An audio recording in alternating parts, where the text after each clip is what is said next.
Welcome to Whitehall Works. I'm Jenna. And I'm Zach.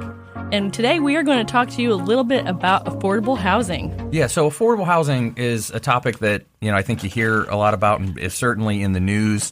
But in Whitehall, we view affordable housing not only as a moral issue, but certainly as an economic development issue. And that's why we wanted to spend some time today talking about this topic. And certainly with the world right now, with COVID-19 and the pandemic, that the need for additional affordable housing and workforce housing is even greater than it was 6 months ago. And we know that that's going to increase as the economy, works to bounce back.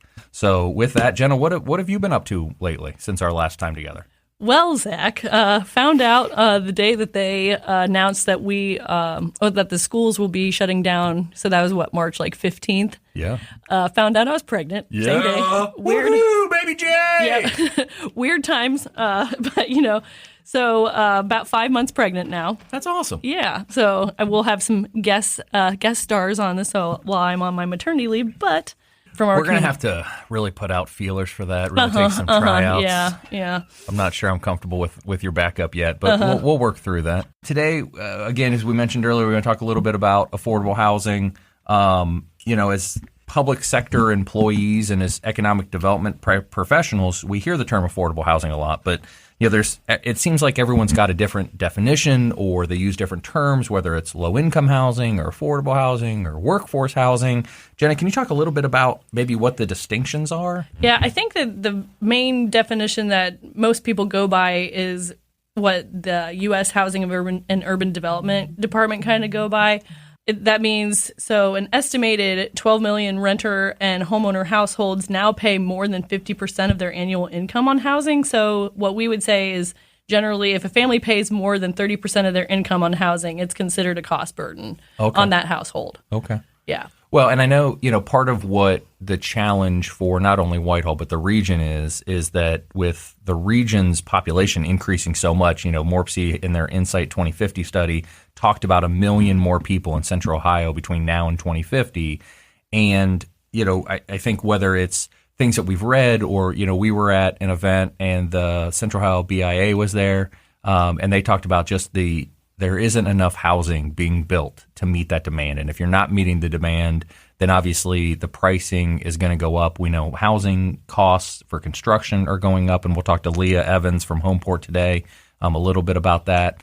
But, the idea that, we aren't building fast enough and it's creating additional problems is really something that I think as a region we have to really step up, work on our partnerships, work on our collaboration, to really tackle these kind of issues. Yeah, because although, many people can afford market rate housing here in the Columbus region, and this probably is generally for anywhere across the country, depending on their income levels, these high cost options can cause some problems for residents that to have to make a choice between paying their rent or mortgage versus having to pay for other basic needs like food or other things for your transportation, healthcare, right? Yeah. I mean, I was fortunate enough. I was on the steering committee for the county's Rising Together Poverty Blueprint Plan, and just the idea that with the increased percentage of someone's income for housing,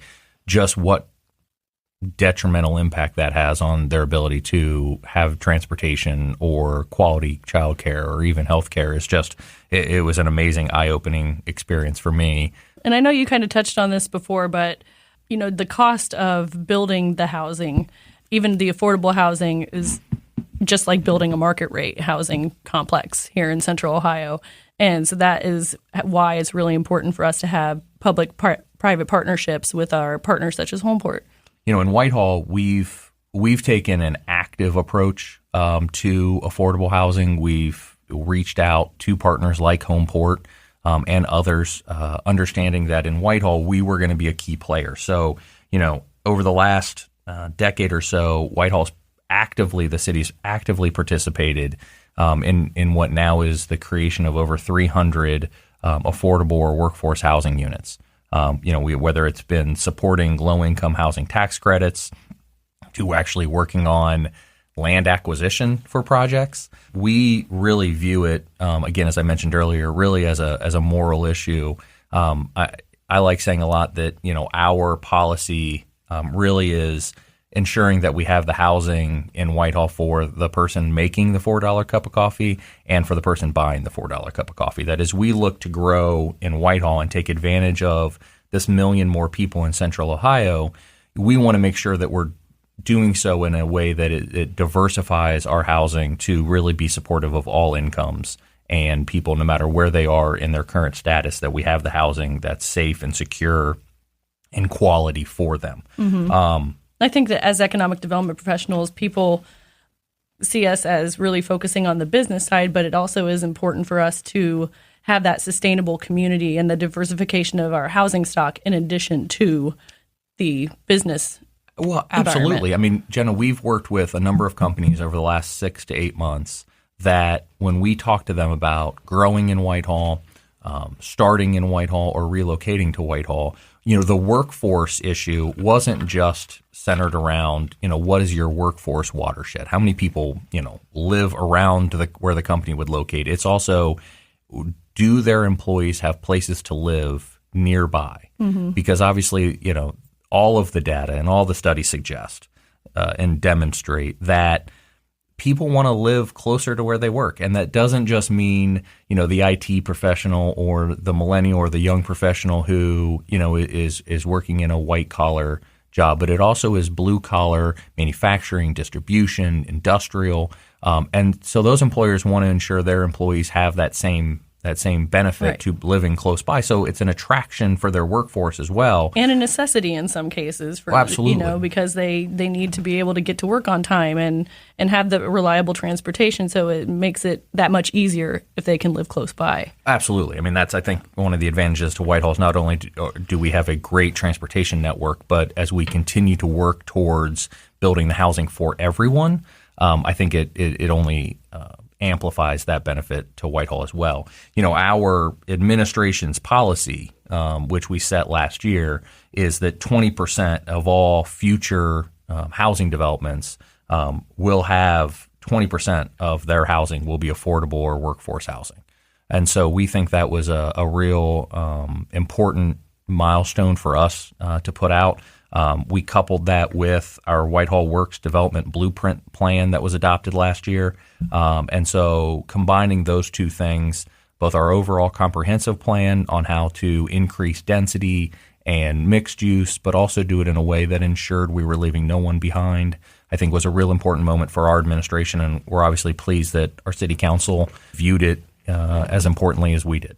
One thing that we kind of touched on is our really strong partners that we have and that we have actively used in Whitehall. And one of them is Homeport. And today we have a guest with us. We have Leah Evans with Homeport. Homeport is an organization that's a champion, innovator, developer of affordable housing in Central Ohio and particularly in our community of Whitehall. And if you're in Central Ohio, you probably are familiar with their communities, even if you don't know that it's particularly a Homeport project. Eastway Village and Hamilton Crossing have been providing the kind of safe and secure housing that our neighbors, friends, and parents need and deserve in Whitehall. So with that, we want to welcome Leah Evans with Homeport to the podcast today. Leah, how are you? I'm good, Zach. How are you? Hi, Jenna. Hi. Congratulations. Thank you. Yay, new baby. Uh-huh.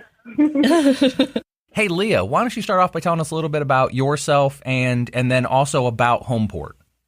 Thank you. My pleasure. So first, I just want to say I appreciate being a part of the conversation. I think as a planner, shout out to all my planning friends out there. I won't hold that against you, Jen. I won't hold that against you, Leah. Please don't. Then you have to know that having a planful conversation about the future, it directs where you're going to go. And so I appreciate that conversation. And I thank you and Jenna for the ongoing relationship. We talk about partnership at a kind of a corporate partnership level, but it is about relationship. It's about us interacting together. So Zach and I have met because I too used to work focused on economic development. And I came to Homeport about 7 years ago, expanding that definition of community development to really dig in more on the housing side, but worked for the city of Gahanna, with my peers in Central Ohio on bringing more economic development, driving business investment in our community. And I think I learned a lot from that as it relates to how do you ebb and flow when you're in the public sector, or for us, even in the private sector, but doing a very public facing work. You have to kind of be committed to this idea that you don't direct the wind, but you can adjust your sails. So you understand us, Leah. You understand us. So you can't say where things are going to happen. We don't know what the next big widget is going to be on the marketplace, but how do we adjust so that the communities are reflective of a place people want to do business, a place people want to live, a place people want to worship, play, and be engaged with. So I'm really pleased. Again, I'm a proud grown up a Browns fan from Northeast Ohio, and then came here to go to the Ohio State University, and have been now in Central Ohio for half my life. So I call it home. Still root for the Browns and the Cavs, but call Central Ohio home now. And just that's really proud tough. to live in As a fellow Browns fan, that is tough. You. That's I mean, tough. Resiliency. That's what you learn when you're a Browns fan. Absolutely. This is why I think we're good in local economic development and housing. Like, we're used to banging our head against the wall. It's all right. We're going to get there eventually. That's what we know. So Homeport as a company is about 33 years old, built on the principle that housing matters. And housing as a platform for your life and where you live, and how that engages is really a dictator of future opportunities and success. So our mission is to create strong communities through the development of affordable housing, furthering the dignity, security, and opportunity of each individual. We started as a public-private partnership. So again, love that you all shouted that out, because our leadership came from the business community, the faith community, and the public sector, sitting at the table to address the issue of the day, which at that time in the mid-'80s was around housing for working families. Columbus was again experiencing a wave of growth at that time, not to the scale we are now, but at that time there's a lot of growth. And there was a lot of struggle between regular families that were working at, the grocery stores or working as bank tellers, and then being able to afford housing that was at the marketplace, versus what was getting built was, again, more oriented towards, executive housing or corporate housing or housing for the more affluent. And so you had this gap that was existing in the marketplace that we were created to fill. Today, we house over 6,000 people in about 2,400 apartments and homes, and about 37 different properties throughout Central Ohio. And we are so proud and thankful that of those 37, 4 currently are in City of Whitehall, and we're working on one additional that we'd like to bring online as well. And it really has been a pleasure for us to come in, talk to a partner, and see how it is that we address the housing needs that you see in your community. Not that we're going to come and tell you, you need this in your marketplace. This should be what we should build. What is it that you need? And that's where our relationship started with Whitehall. You all were really dug in on seniors being able to age in place in your community. And that's where we started with Eastway. And that's why it was senior focused. That's why our housing so far has been senior focused, because you really want to be intentional about letting seniors who've grown up, raised their families, retired, and are still living in Whitehall to be able to stay in the community. And we want to partner with you on that. And I think that's a really good point that you bring up, Lee. I mean, whether it was Eastway Village or Hamilton Crossing, Hamilton Crossing in Whitehall is located at the intersection of Etna Road and Hamilton Road. And, to your point, that was a piece of property that the city went out and acquired, and then came to Homeport and said, hey, we are interested in increasing the amount of affordable housing for our seniors. Can we partner together? And how can we make that a reality? And obviously work together over a number of years to then for you all to acquire low-income housing tax credit, LIHTC credits, to be able to make that economically work. Leah, I know you mentioned that you have one that you're trying to bring online. Can you kind of talk a little bit about that particular project, the Hamilton Annex? Yeah. So one of the projects that, as Zach referenced, LIHTC, our low-income housing tax credits, Jenna and Zach were having a little conversation about, construction costs. So one of the ways that we can bring something online affordably, so what that means that long-term, it's going to have a rent that's lower than market rate rent. And one of the ways we do that is using these tax credits selling them on the market and bringing cash equity to the deal. And so we were able to do that. We're excited Hamilton Crossing, and which would be what we're calling kind of phase 2 of Hamilton Crossing, will be able to have now an additional 30 units for seniors next door to 60 units for seniors. So we're looking at a complex of 90 senior apartment homes where they can, interact together socially when they're able to do that. They can, engage with healthcare professionals. They can have food service. We do produce box drop-offs as well as hot meals. We coordinate that at our senior properties. We bring in programming like diabetes prevention or managing heart disease. We bring in as many resources as we can to allow people to live together long-term, stay independent. All of our senior housing is independent living. Mm-hmm. And through those interactions, we're able to extend that. So your senior center being just down the street from that site is a tremendous benefit to those seniors to be able to, again, extend their ability to live independently. Well, and that's so important, that wraparound care that we know a lot of people talk about, and that you guys have this proven track record, in Whitehall and your other properties of, really being not just, this is where the home is, but really working to ensure that you're holistically, working with those residents to give them the access to the services they need. Mm-hmm. Definitely. I think that's one of the things when we talk about housing and the differences between different housing tiers or types of housing is the reality is when you're working a job that pays, $9, $10, $11, even $12 or $15 an hour, your ability sometimes to meet those other needs. I think you guys were having this conversation to meet those other needs. What happens when your childcare provider raises the cost? What happens when your car breaks down? What happens with some of these life events where you don't necessarily have the resources to have a robust safety net? Is there's a fallback. And so that is what we're able to provide in our family and senior properties, is that we do on-site childcare at our family properties. We do provide transportation resources and other resources to meet those episodic needs that would take somebody completely off track from having economic security. Leah, can you talk a little bit about, talk to us about the importance of affordable housing, not only in the city of Columbus, but also in the suburbs, and how it ties back to workforce and economic development in our communities? Yeah, I think you guys are making this point as well. Is like you think about for every job that we create in an individual community, that is one unit of housing for that household, and then that's a two-way commute. So they're going back and forth to somewhere, whether it's within your community or not. And even if they don't live in your community, you think about that commute and the traffic and the congestion and the other costs of that.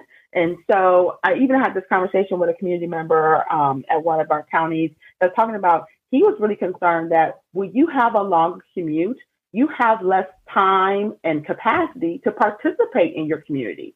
So if I have to drive 40 minutes one way because I work at the Target distribution center, but I live, somewhere, far removed from that, then I'm not going to volunteer to, coach T-ball with my boy, and my kids, or I'm not going to have the capacity to invest in civically in other ways. And so the limitations of where you can live really do impact more than just, I couldn't live in the community I worked in. It has other societal impacts on the cost of that infrastructure, the cost of that congestion, and the lost cost of people being able to be participatory in their community. And so being able to site housing where the job centers are is really important, not just for those businesses, but for the cost to the community of having to have these longer commutes and having people to spend more of their time in their cars and not with their families or, again, investing in their community. And as we become more urbanized, so Columbus is historically very flat and spread out. Columbus, the Central Ohio region is flat and spread out. And we've had opportunities. I think Whitehall, again, has been very strategic about infill development opportunities. You can build off of what you've already built. So if you have a street already built, you have infrastructure already in, you can build on that as an infill development and utilize that to further more housing versus, again, just extending more lines, extending more streets, taking up more land that could be preserved for other uses. Right. I think that's a really good point. I mean, that's what certainly the Insight 2050 study kind of alluded to, that the way Central Ohio grew over the last 30 years is not a sustainable model for the next 30 years. And so going vertical, mixed use, density is going to be our friend as we look to develop over the next 30 years. One more point to that is that I think it's important to know, particularly for people who still want that, I think we want to have the diversity of choice. So you want people that want to live on a 5-acre site with a house with no near neighbors. You want them to have that, and then you want the flip, which is what Zach, you're alluding to. If you want a more dense neighborhood, we want people to have that too. So it's not you have to have one or the other. We can have both exist, but we have to really be thoughtful about that. So I was going to ask, what cities do you kind of look to as a model for best practices on managing housing needs or creating policies for affordable housing, and maybe some advice on how Whitehall can do more to foster some of those practices? So I can name a few, but I also will shout out first that Columbus and Franklin County have been, and in Whitehall in particular, when other groups, I talk to other communities, I point to Whitehall. It's the willingness. I think you all have shown the willingness politically as well as investment-wise to be at the table to direct what you want to see happen in your community. But in terms of outside of our, immediate footprint, like Minneapolis recently voted to become the first city to eliminate single-family zoning. Am I saying that you need to go there? No. But I think it was their way of addressing what they felt like was a limitation that the public sector was putting on what the market could do to address housing needs. And we have, Denver and Austin have put in, big housing trust funds together based on local taxes to fund development, to fund that gap I was talking about. You can create affordability, but it still costs what it costs to build. So somehow it's how do you get affordability from that? There's land trust, which again, Franklin County has initiated a land trust. A lot of communities are doing that. And then a lot of communities are really going to the ballot with financing affordable housing through bonds. So I think we're doing a lot of the things that we see progressive communities doing. I think probably Minneapolis is probably the one that I've seen in terms of the zoning piece that has, gone that direction. Other cities have done inclusionary zoning where, Zach, you're making the point about the 20% of housing to be affordable. They've kind of layered that into their zoning code to be, more of a dictate, but that's not actually working in a lot of communities. What happens is that the developers pay the fee. So either you include the units or you pay into the fund. A lot of developers are opting to pay into the fund because the metrics work out better for them and for their development. So even with inclusionary, you don't always get there. It has to be that intentional work that like Whitehall has done to bring not just the resources to the table, but the political infrastructure to make sure that housing gets built.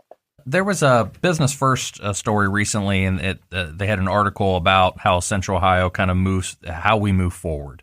And it talked about how this is a unique situation, and to quote them, to rebuild in an equitable way, increasing commitments to goals Central Ohio communities adopted at the beginning of the year to reduce disparities in access to transportation, broadband, training, jobs, and other means to build wealth.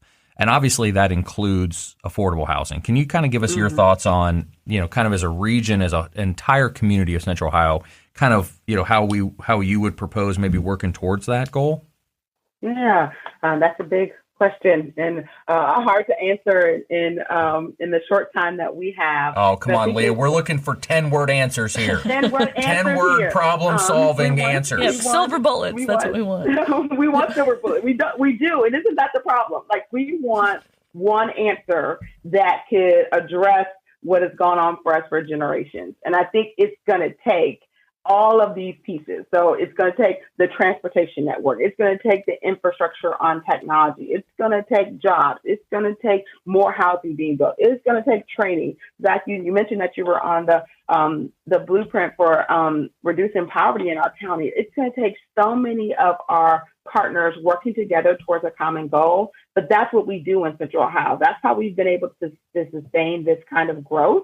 I think good policies are key. So I love them talking to my public sector partners because good policies are key. Evaluating your zoning code, evaluating your development blockages that are keeping development from happening either in certain places or in certain ways that are not as inclusive. And I think you guys have done a good job at engaging a diverse population in the conversation.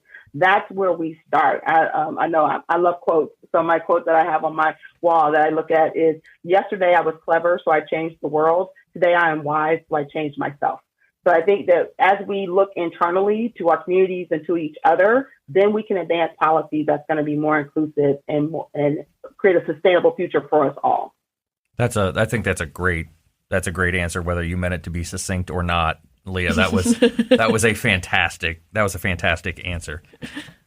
Well, Leah, we really appreciate you being with us today and spending some time talking about this really important, topic. And I can speak on behalf of the city that we are just so thankful for the partnership that we have with Homeport, and we're excited not only for the second phase of Hamilton Crossing, but I know we're also working on another project that hopefully we'll be able to get under construction this year yet. Yes, you guys have been great. I'd say that again. I appreciate that it's there's purpose in everything that you do, and every interaction that I've had with you, Zach, with Jenna, with the mayor. It's purposeful, and we appreciate that because that's what's advancing all of this work together. Excellent. Well, Leah, we really appreciate your time today. And thank you so much, Leah. Yes, thank you. Bye, guys. Bye. So at this point, we do want to give our good business shout outs. We want to shout out to Greg Wolfson with State Farm. He's one of our local State Farm insurance agencies in Whitehall. Really excited to have him in our community.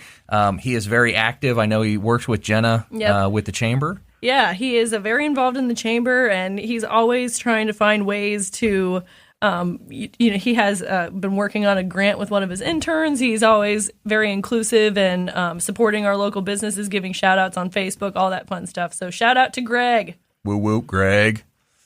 All right, so now it's our favorite time of the podcast. It's time for the Kick It to the County. There we go. And we're going to bring in our good friend Alex Barris again. Alex, how are you today? Hello, Alex. Hey guys, I'm doing well. Good to hear from you. Yeah, always good to talk to our friends at the county. So, Alex, you've been listening a little bit to our conversation today about affordable housing, and we know that this is a real passion of yours and a priority for Franklin County. As you've kind of been listening to our conversations, maybe tell us a little bit about some of the things that the county has done, here recently to kind of address and look at this issue. Affordable housing is the county's absolute number one built environment priority, meaning things in development that we can affect in place and in the built environment. We are going to concentrate our efforts, our economic development incentives, our partnership with the Columbus Franklin County Finance Authority, the Land Bank, the Land Trust, all these other low-income housing tax credit developers in a giant, what I'd say, grand strategy partnership led by the county commissioner's efforts, both through the poverty blueprint, and then in the poverty blueprint also linking to our economic development strategic plan. One of the 4 pillars of the county commissioner's poverty blueprint was affordable housing. And then the top priority in our economic development strategic plan from 2019 was affordable housing. For us, we live and breathe these plans, but for the general public and the taxpayer, they might be going, gosh, just, once again, plans sitting on shelves. Gosh, what a waste of time. What we're talking about is not waste of time. Because of the fact of the priority that affordable housing was made in the poverty blueprint and our strategic plan, this meant a commitment from the county commissioners to raise the conveyance fee on real property sales in the county by an additional $1. But what that means, and you guys have talked about this a lot, is this means leverage. So when we can strategically put these dollars in, obviously $7 million doesn't even build one 40-unit multifamily apartment complex, right? Right.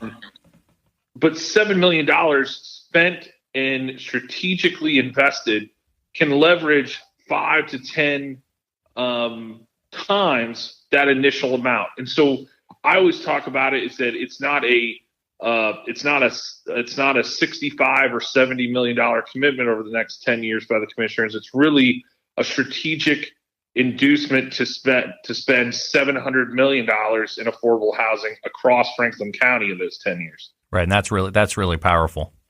That's what we're getting at this, and I can love to talk about just two new programs that the county's doing out of these dollars. One is the Franklin County Land Bank has transitioned part of their team into a land trust model, which simply means that a land trust owns the land underneath a new housing unit, and it allows for that unit to stay in perpetuity affordable throughout generations. And so the county is investing millions of dollars into the new Central Ohio Community Land Trust.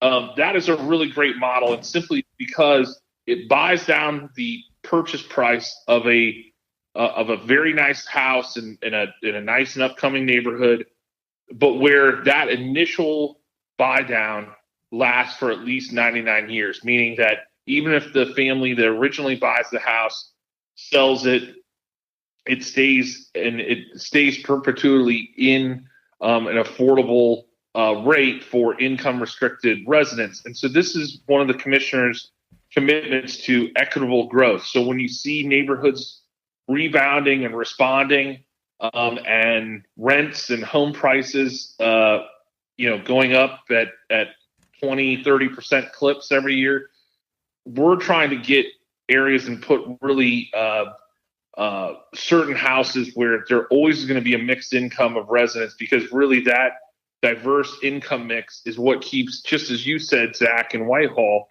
This aligns right with Whitehall's idea, is that, from the person that gets their hair cut down the street to the actual hairstylist themselves, all living on the same street, that and all of them are going to that central business district. Yeah, absolutely. We want to see those neighborhoods develop equitably. Yeah, I think that's a really good point. I mean, in fact, it's ironic that you mentioned that, because the cities, our Whitehall CIC is actually partnering with the Frank County Land Trust on seven lots in Whitehall for new build construction to occur in single family home neighborhoods spread out throughout Whitehall. So we're really familiar with that program. What's the other program, Alex? Yeah, so and I want to send our appreciation to Whitehall CIC for working in partnership. I think this just shows how these partnerships really put things into action. So the other program, and the thing that's kind of the flagship of our new housing, is what we call the Magnet Fund.